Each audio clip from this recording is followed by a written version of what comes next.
Tzu Chi disaster relief team visits Mexico to assess quake damage and find suitable relief distribution venue. We learn from doctors the correct way for high blood pressure patients to take their medication. Welcome to DaAi Headlines. I'm Siri Su. Thank you for joining us. In the aftermath of the Mexican earthquake, Tzu Chi disaster relief team recently visited two areas of Xochimilco to conduct disaster assessments, hoping to find a suitable place for relief distributions. Heading to the San Marcos area to conduct their first disaster assessment, Tzu Chi has built a close bond with local residents for this relief effort. All the donations need to go. Many families need. Tzu Chi disaster relief team works non-stop to visit affected families and look for a suitable place for a relief distribution. In the Natividad area, this affected resident says that Tzu Chi is the first charitable organization from an outside area that came here to care for the victims. She also described the government's current evaluation of the buildings. In that other zone, people can still live in. But in this property, in this house, people cannot live here anymore. Although many families had to leave their damaged houses, they still return home every day to take a look, holding on to a glimmer of hope. However, Tzu Chi volunteers sympathized with the victims when they saw this building, which originally accommodated for families. All of it, even over there too. It is all styrofoam. Styrofoam accounts for 3/4 of building materials. Only a quarter of it is cement. Listening to their needs and comforting them with love and care, the presence of Tzu Chi volunteers gives hope to the quake survivors even 18 days after the disaster. Mahata, located in Amman, Jordan, is a community known for poverty and high unemployment. In 2015, Tarabat Social Center was established there to provide counseling, social resources, and classes for refugees and impoverished residents. In August of this year, Tzu Chi Jordan chapter has agreed to support the center, hoping to continue this important work. Tarabat Social Center was established by Jordan Hashmi Charity Organization and Danish Refugee Council in 2015. It is located in Mahata, which is an impoverished area with high unemployment. The center provides a place for refugees and impoverished residents to learn and get counseling. We opened the Tarabat Center. We are thinking to communicate the two communities or the two people from Jordan and Syrian, how to live with each other and to communicate with each other. The center provides free classes for Syrian refugees and some impoverished residents in Jordan. Since its establishment, more than 10,000 people have benefited from the programs, with 100 to 150 people coming here every day. Children can get help with schoolwork, while women can learn job skills.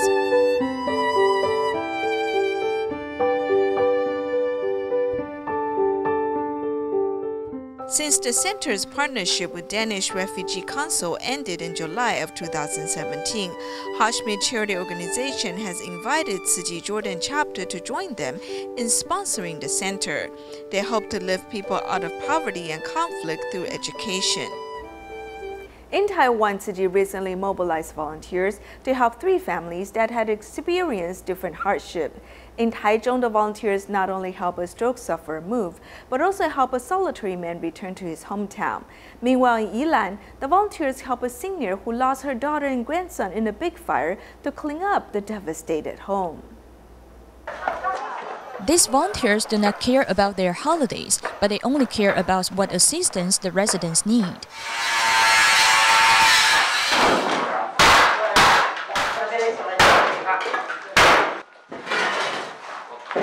After the military cleared out the furniture from this residential house, which was devastated by a fire, the borough head asked Tzu Chi volunteers for help. The senior feels sad as she lost her daughter and grandson in a fire. If everything is settled down here, I won't come back to live because I may think of my daughter and grandson. I won't live here anymore because I may feel sad. as vehicles are unable to enter the affected area, which is on a slope. 33 Tzu Chi volunteers can only use a trolley to deliver the debris. They also wish the family members can overcome despair as soon as possible. Meanwhile, in Taichung's Tanzi, Tzu Chi volunteers help the senior move because he cannot work due to the stroke and he used to live on the unventilated third floor in his original residence. After a social welfare group helped him find a house for rent, Tzu Chi volunteers pitch in to help him move. Mr. Xie is divorced and he lives alone. He feels quite moved because Tzu Chi volunteers care for him just like their own family.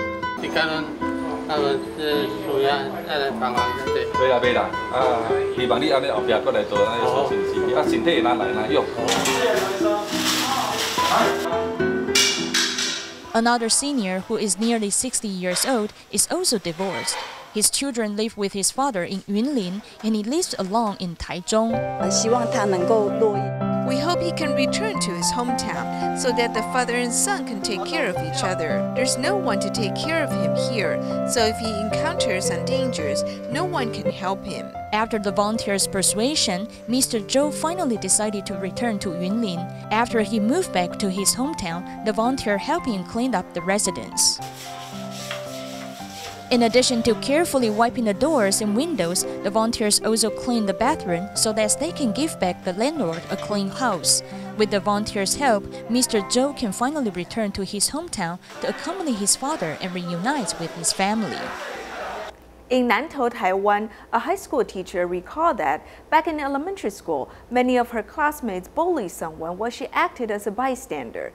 After becoming a teacher and a parent herself, she feels the need to apologize. Therefore, 33 years later, when she organized a class reunion, she also asked her former classmates to apologize for the act of bullying. This apology should have been made 33 years ago.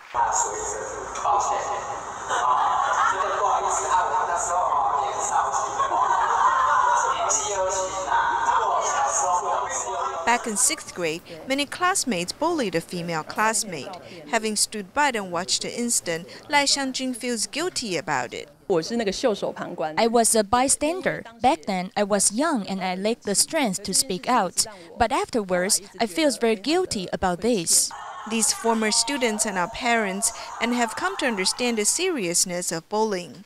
Lai Xiangjun has invited more than 30 classmates to a class reunion and seizes the occasion to apologize to the person they bullied. She said that you do not need to apologize to me because I've never blamed you. We really admire her for this since she is a person with high EQ. Lai is now a high school teacher and teaches her students about the need to avoid school bullying. The most important thing in life is to do good deeds. Do good deeds and treat your classmates well. Upon learning that Lai has organized a special class reunion, many students admire her courage. 做错事就是要道歉，对，不管经过几年，总比没做好。霸凌我觉得哪时候都有啦，就是看大家有没有那个正义感去说点什么吧。他可能就是找不到人讲话，就可能可以过去跟他嘘寒问暖之类。Lai has written this in an article for her student. In my teaching career, I promise I won't let another child be bullied. Repenting for her past mistake, Lai's courage to apologize has earned her the respect of her students.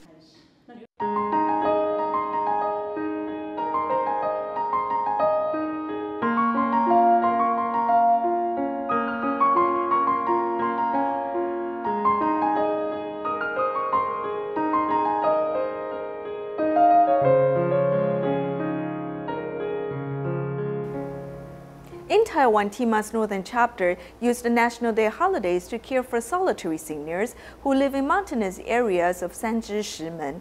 A TCM doctor felt for the bedridden seniors because he had once taken care of his wife, who was a previous sufferer for 8 years. During the National Day holidays, even though it rained in northern Taiwan, doctors from TIMA's northern chapter still made house calls to the solitary seniors living in Sanzhi Shimen.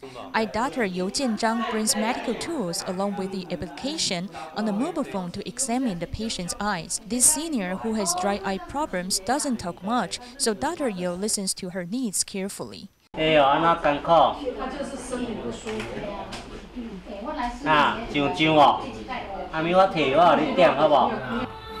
TCM Dr. Shi Yumin saw the needs of the patient. The senior who has been bedridden for many years needs the massage to stretch her limbs.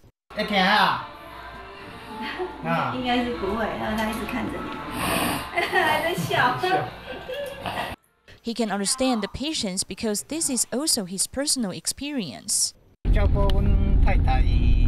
I've been taking care of my wife for 8 years. I have to be strong and endure this hardship because it's not easy to look after a PVS sufferer.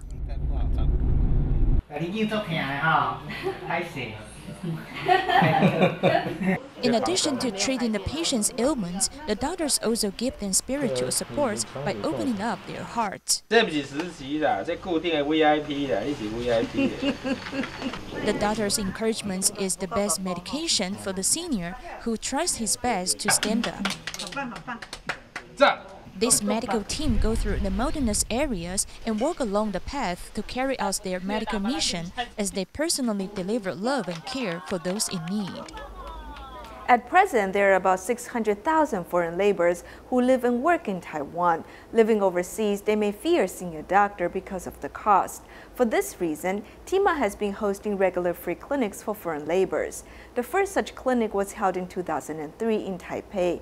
Over the past 14 years, similar clinics have been held in New Taipei City, Yilan, and elsewhere.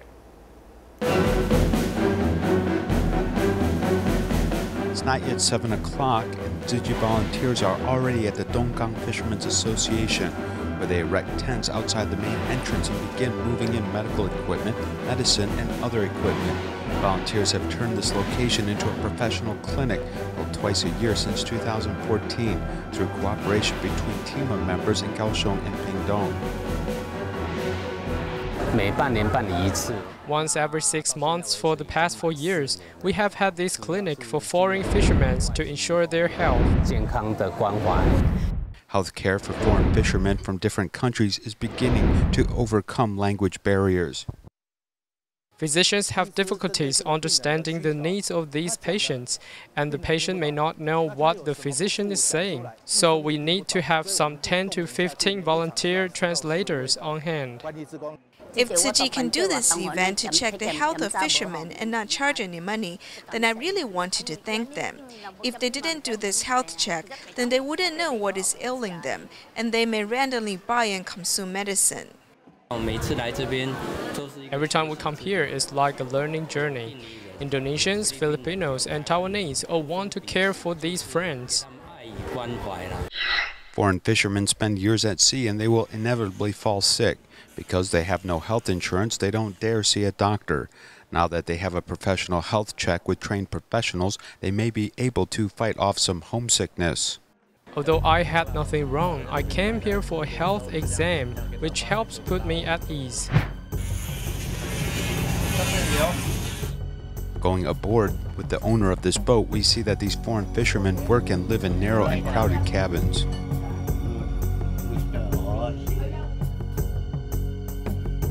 6 Philippines and 7 people in one. Do you like spicy food?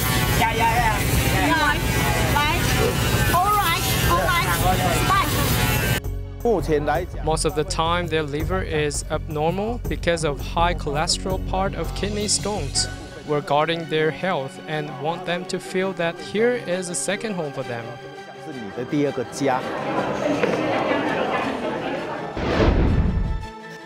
Another clinic has also been going on twice a year for 4 years in Nanfang Ao. To repay TIMA for its concern, some foreign fishermen even donate some of their hard-earned money. Coming here today with the bamboo coin bank makes me feel really happy, as I can help others.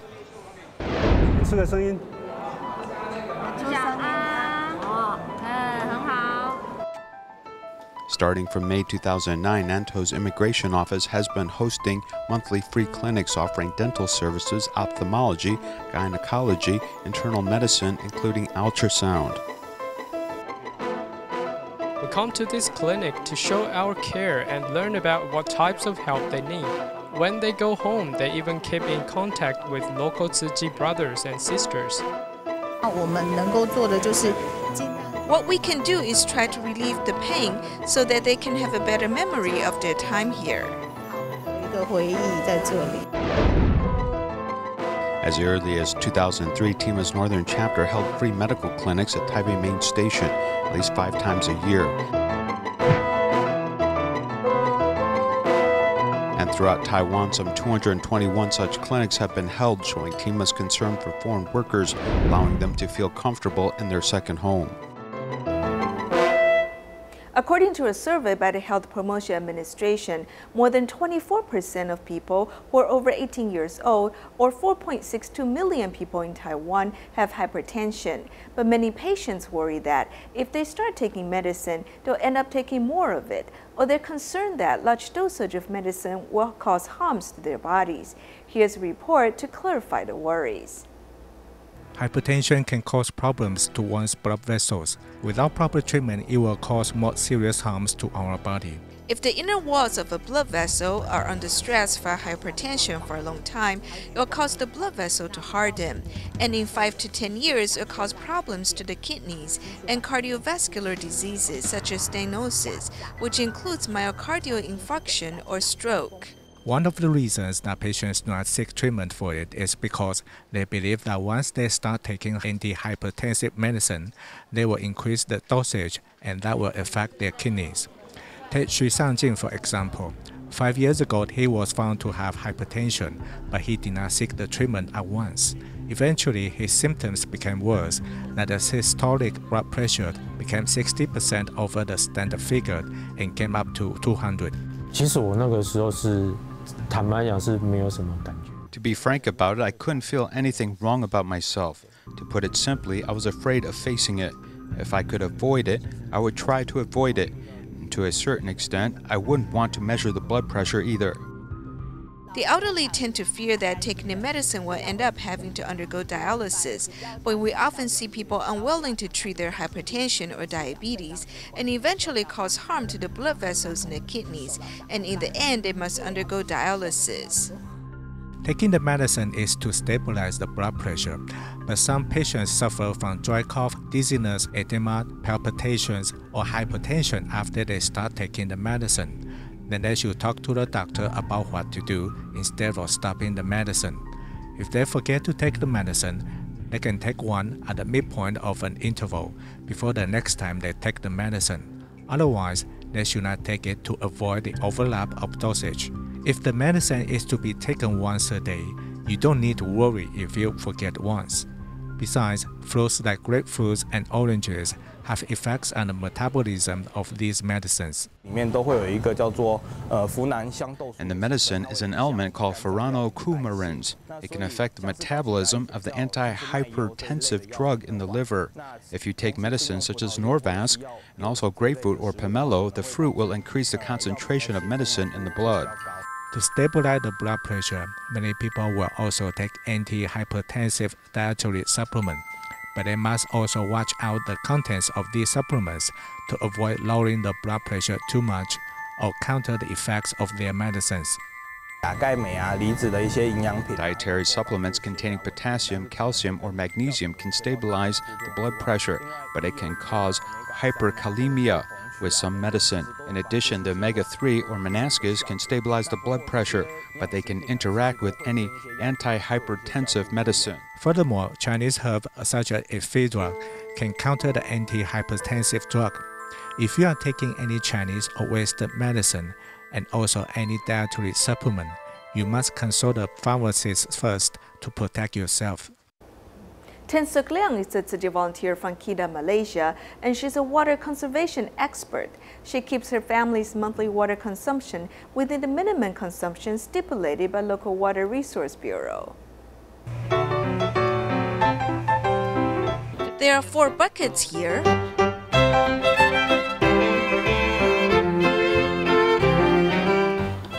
6 in the kitchen, and 2 in the bathroom. In the back of the house, there are 7 buckets.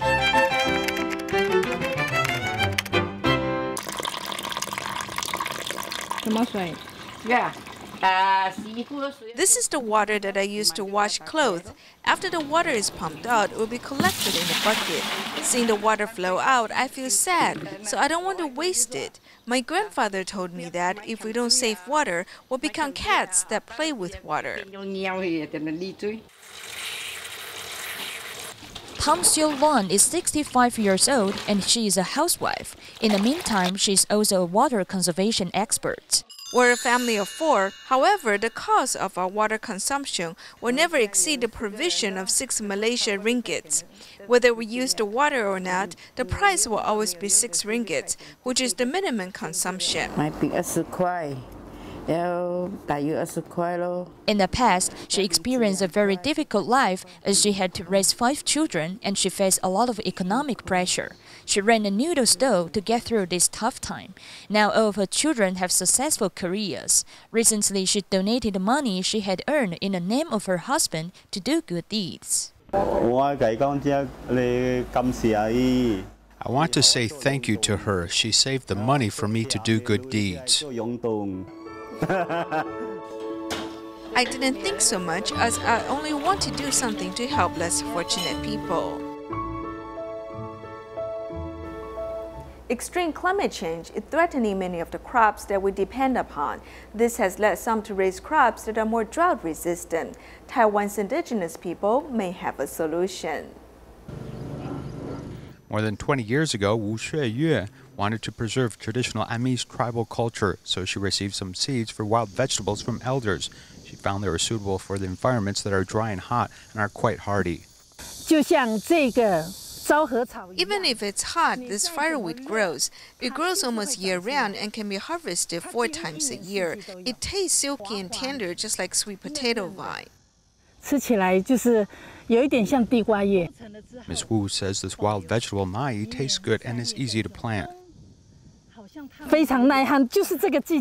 It is very resistant to drought. We only get it during this season. Over here, there are 2 types of beans that are also very drought resistant. They only grow during this season.